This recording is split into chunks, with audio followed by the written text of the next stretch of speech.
Swagger, we have given the endpoint name is delete. Yes. So, and also, so if we check the Swagger, Yep, we are passing the product ID when you delete something. we have to pass in the product ID as well. So that's why we are specifying it like that.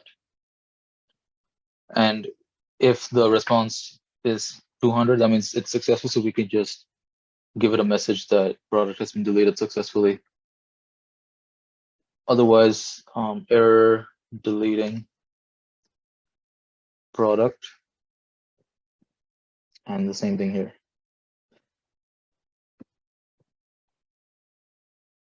Yep. So for the submit,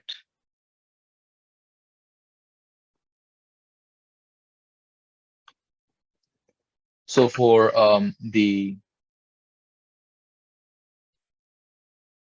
in this case, when you edit the product, click on the edit, you change the information as you need it. So if you give it a Toyota, best car ever, and you hit save, product updated successfully, and you'll see the information has been changed. So this is a patch request, and so this is happening when we click on this button, save.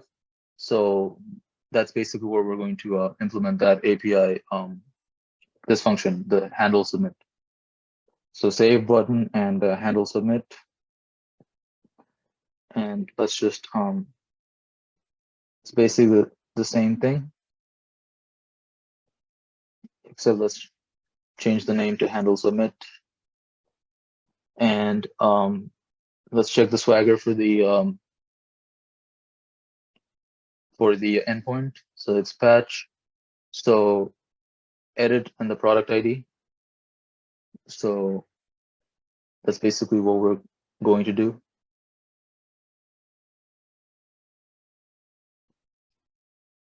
Also make sure to, this is also going to be deleted and not post. So let's not make that mistake. And for this, it's going to be a patch request. And this is going to be edit and the product ID as well. And we're also passing the form data. And so if it's successful, we're going to do product updated successfully. And same thing here. Same thing here as well. But that's pretty much it for the product card.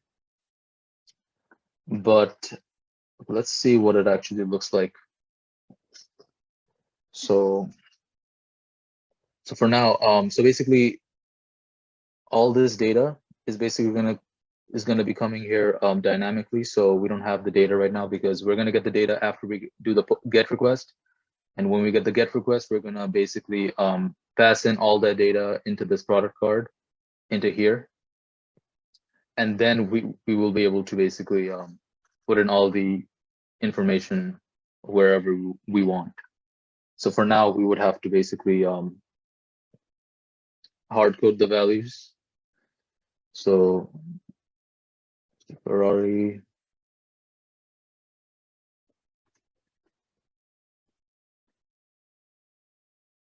vehicles, and let's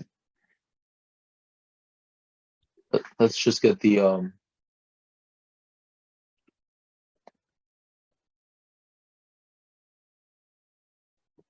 yeah, let's just get one of the like just the image, because okay, so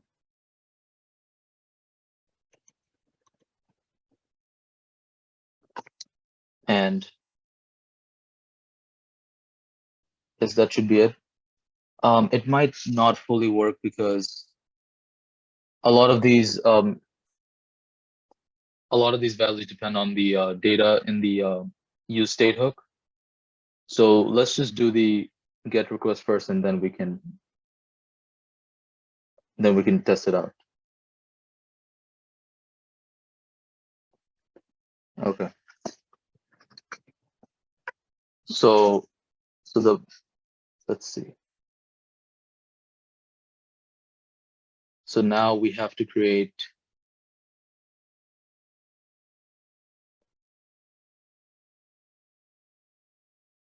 One second. So now we have to create the actual products page. So basically what we've done so far is,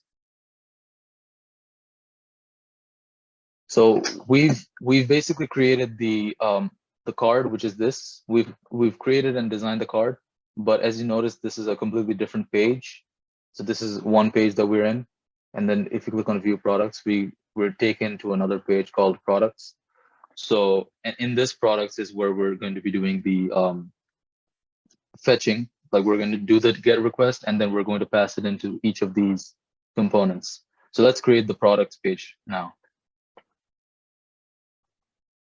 So for that, we already created a folder called products, and inside we have a file called index. So what happens is, so this is the one that we're working on. So if we click on view products, we're routing it to this products page, and this is what we have written so far. Welcome to the products page. So this is basically that page right here. So let's just create that page. So we have pretty much all the basic things set up. Let's import all the everything that we need. So of course, let's not forget Axios. So we have that, and we have the user router, we have the button, and the product card that we created here. This is the product card. We're going to be taking this. Let's just export it here. Export default product card. So we're exporting the product card here, and we're going to be importing it here. Let's import the product card. Okay, we have that. Okay. So we have the components. So let's just start designing or building this page. So as you can see in the what we're trying to build, it's at the top, it says all products. So let's just start from there.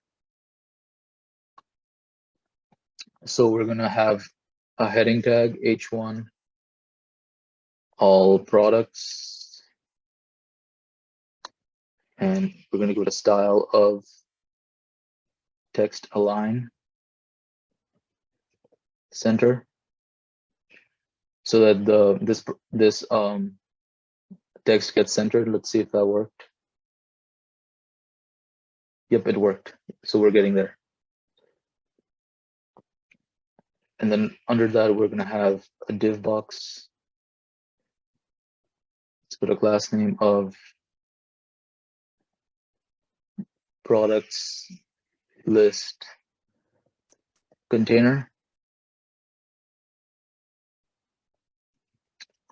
Div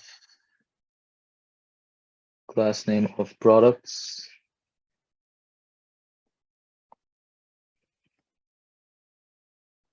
And here we're going to do a class name of product row.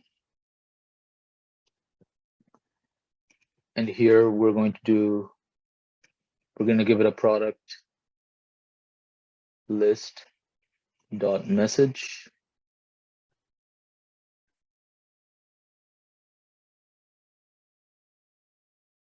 So product list is going to be a set, like a state hook. Let's just create that.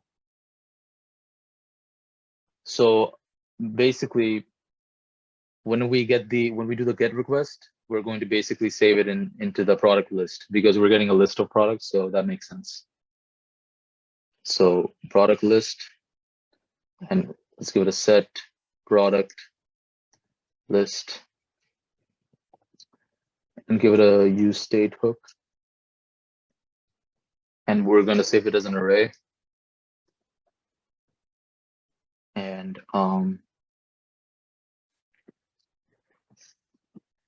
here. So yeah, so product list dot message, product row.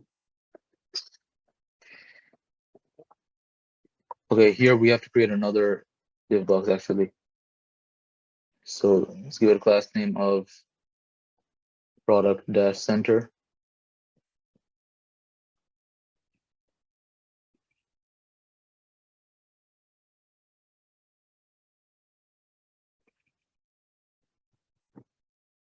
So here we're going to check if the product list that we're fetching from the API, if the product list is empty. That's basically what we're going to check. So we know that the product list dot message is going to be there are no product. That's basically what we specified in the API. Or we can check the length of the array, but I'm just gonna check based on the message. If there are no products, that means the product is empty, or like or there are no products. So that means we're just going to basically show this message that there are no products. This is basically what the message is going to say. So there's that. And else what we're going to do is we're going to have a div box. Okay, let's just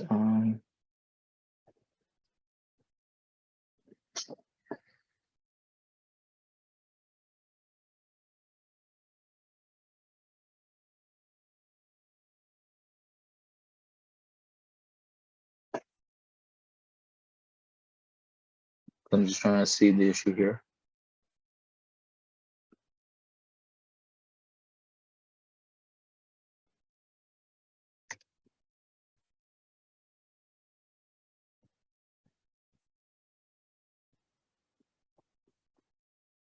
Okay, yeah.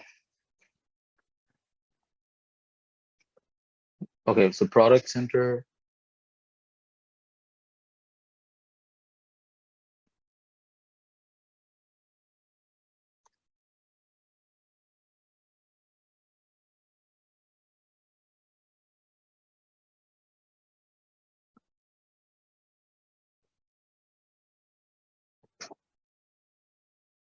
Okay.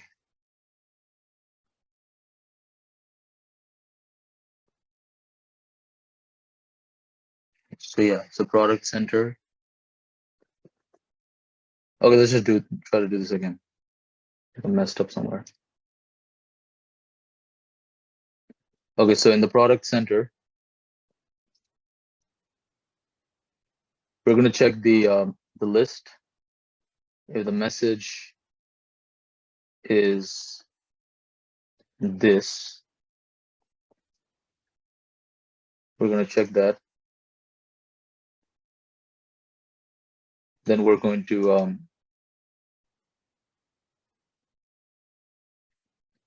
return this div as well as this in this paragraph tag, which basically says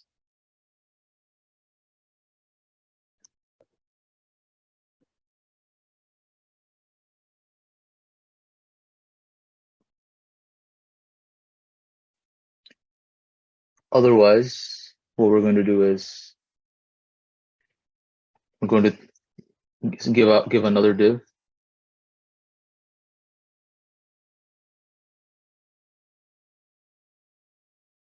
Yeah. So yeah, we're going to give another div, and we're going to basically map through the list.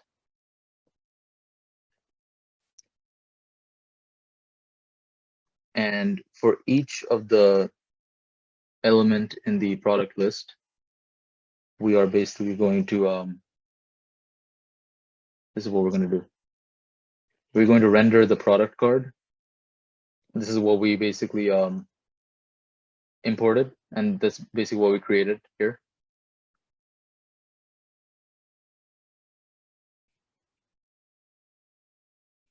is going to be a bracket.